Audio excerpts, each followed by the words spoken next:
Okay. I am Kimberly Quill.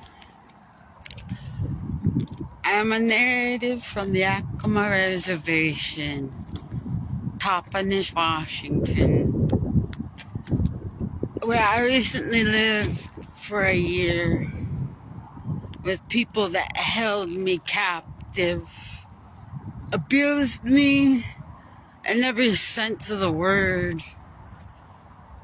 And I recently just became free from them. Tried to inform my tribal people that I was held captive, that I was abused in so many ways. I even tried to reach out to them and tell them I'm in danger. I fear death because I have knowledge that the people, the large, vast group of people, I don't know what they call themselves, but they are performing the most grandest genocide of my people. Native Americans have been being killed slowly by a silent, deadly, toxic environment that they created for us secretly. These people have been killing us in such a grand, ghostly, evil way. They are literally littering our environment with bacteria, mold, God knows what. But they have been doing it for decades. I know the thirst that we people get on the reservation. I know why our hands go numb and it scares you. I know why we all have anxiety. I know why the ones that have been missing, it's because they learned just a little bit of the grand, vast amount of info that I learned. I survived being captive, held in by the people I just got freed from. And they didn't know that the longer I survived, what they're doing to me, it's so unspeakable.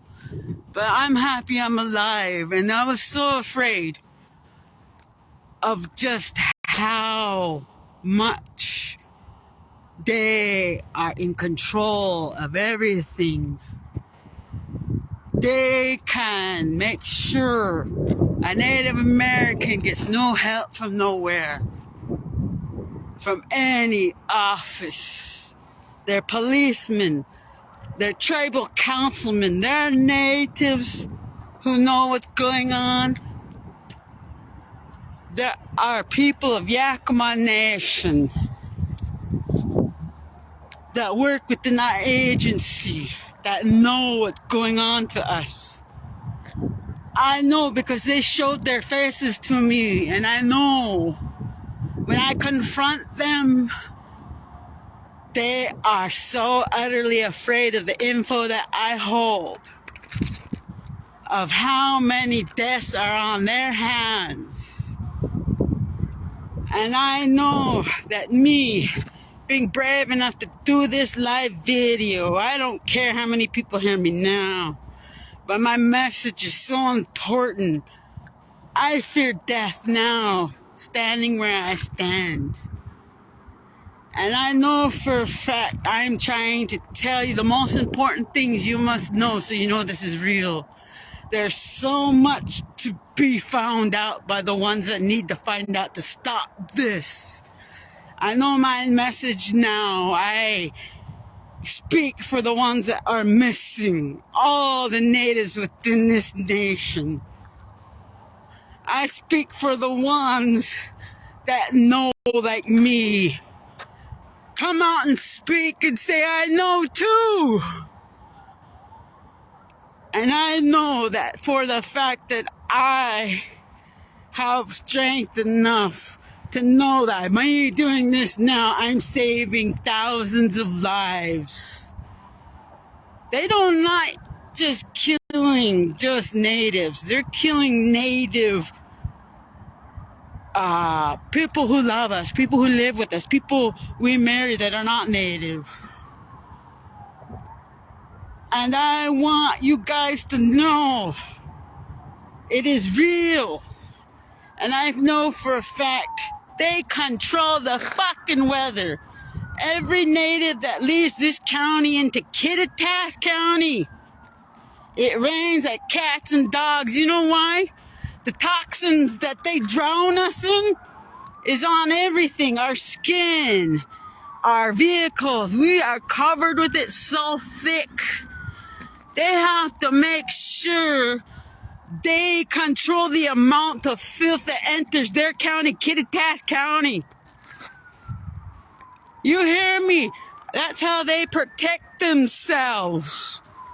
I've been through the most horrific time, dark time of my life. And me stating this now, I'm so afraid. Who's listening, who's hearing, but at the same time, I know I'm not afraid of death anymore because I know I got my message out. And those who are afraid to speak out now because I'll let you know they are too afraid to kill you to your face. They don't want to get caught.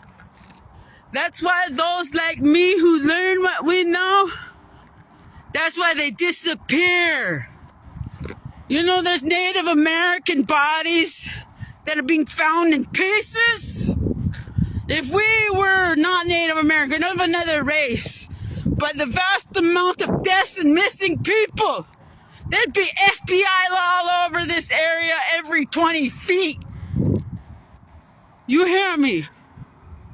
I'm Kimberly Quill. I'm a Native American female who is also disabled. I have a speech disorder. I'm surprised I could speak to you as clearly as I am. But my message is that strong that I have the strength to force myself to speak. I have brain damage. I have brain blunt trauma to my brain. I also have a second instance of brain damage from carbon dioxide poisoning. Okay? I have a hard, difficult life, and I survived. And the strength that I survived, I prayed every day. I'm going to speak for those who are missing that were murdered for nothing except for the blood and the color of our skin. I'm saving lives now, and there are people who help me, and I know it's real. You FBI fuckers, get here and stop this. You know, I called the FBI phone number I've been hung up on 5 times last year. There's ways to track that and know that shit's real. Our policemen, our tribal council, not all of them. They are good, they are innocent. There are people that know me. I'm a pure-hearted, kind soul. I don't harm anyone or anything. And I use all my force from my belief and the knowledge that I have to save people that are alive. I have to stop this. And I stand here by our Yakama River. That is so toxic itself. They're using our environment. They leave dead animals all over the reservation. They have weird ass things to make bacteria overgrow. I experienced such vast amounts of bacteria and germs on me. I'm serious. When they are in such thick, vast amounts on you, when you accidentally drop a cigarette ash from your cigarette, they fight back, they retaliate, they suffocated me. That scared me. There's way more to know. That goes way further than that. Our lifeline phones are all tapped. They control themselves. You ever have your phone factory reset itself? You ever have your files, your data, your contacts just disappear? You know for a fact you're the only one that touched your phone and you didn't delete it? I've had my phone turn itself off and on. I've had my phone when I try to do live feed before. I've done videos before. Alright? I know, my phone, literally, I thought I was cursed. Come now! Stop this! And stop ignoring it. It's real. I must go. I feel the pressure of people, the amount of people coming toward me. And I'm gonna go somewhere safe and just sit and calm down. I am a homeless, disabled woman who stays at Camp Hope, a blessed place, a homeless shelter. And I'm thankful for them to giving me a bed to sleep at night. I go in peace. And I do this for those ones who are still missing, and I hope some are still alive and that you save them. I can't, but I am now.